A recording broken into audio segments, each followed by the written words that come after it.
देखो ये क्वेश्चन हमें करना है। 3 integers are selected from 3n consecutive integers. In how many ways these integers be selected if their sum is divisible by 3? मतलब 3n consecutive integers हमें दिए गए हैं, उनमें से 3 हमको सेलेक्ट करने हैं। अब 3 अगर सेलेक्ट करने हैं और ऐसे करने हैं कि उनका सम जो है वो 3 से डिवाइड हो, मतलब जो 3 हमें सेलेक्ट करने हैं वो ऐसे सेलेक्ट करने हैं कि उनका सम 3 से डिवाइड होना चाहिए। देखो जैसे मैंने मान लिया फॉर एग्जांपल कंसेक्यूटिव इंटीजर्स ये हैं, देखो 1 2 3 4 से लेकर के मान लो ये हमारे 3n तक कंसेक्यूटिव इंटीजर्स हैं। ठीक, अब हम चाहते हैं 3 ऐसे लें कि उनका सम 3 से डिवाइड हो। देखो एक काम करें, इनको हम 3 अलग अलग ग्रुप में बांटें। देखो जैसे एक ले लें 1 4 7 10 एंड सो ऑन, फिर ले लें 2 5 8 11 एंड सो ऑन, फिर ले लें 3 6 9 12 एंड सो ऑन। देखो क्या किया हमने, 3 के गैप में रखा। 3 का गैप 1 4 7 7, 3 का गैप देखो ये 2 से स्टार्ट किया, फिर देखो 3 का गैप, फिर देखो 3 से, है ना।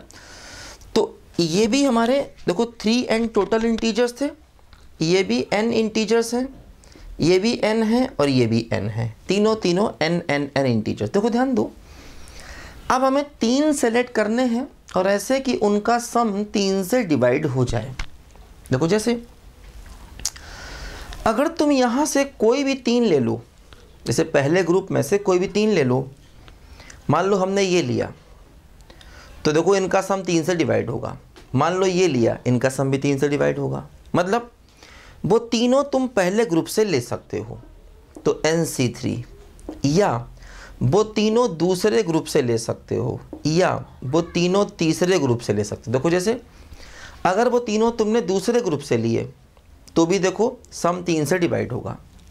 ठीक, या वो तीनों तुमने अगर तीसरे ग्रुप से लिए तब भी सम 3 से डिवाइड होगा। तो एक केस तो ये बना कि तीनों पहले ग्रुप से ले लो, या दूसरे ग्रुप से ले लो, या तीसरे ग्रुप से ले लो, तो 3 × NC3। एक देखो केस यहाँ पर ये बना।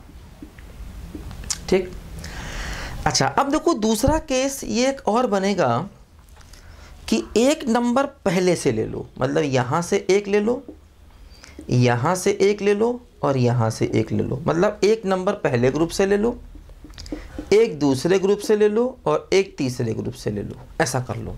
जैसे मान लो तुमने यहाँ से 4 लिया, यहाँ से 2 लिया और यहाँ से 3 लिया, तो देखो एक यहाँ से लिया, एक यहाँ से, तो देखो उनका सम 3 से डिवाइड होगा। तो एक तरीका ये है।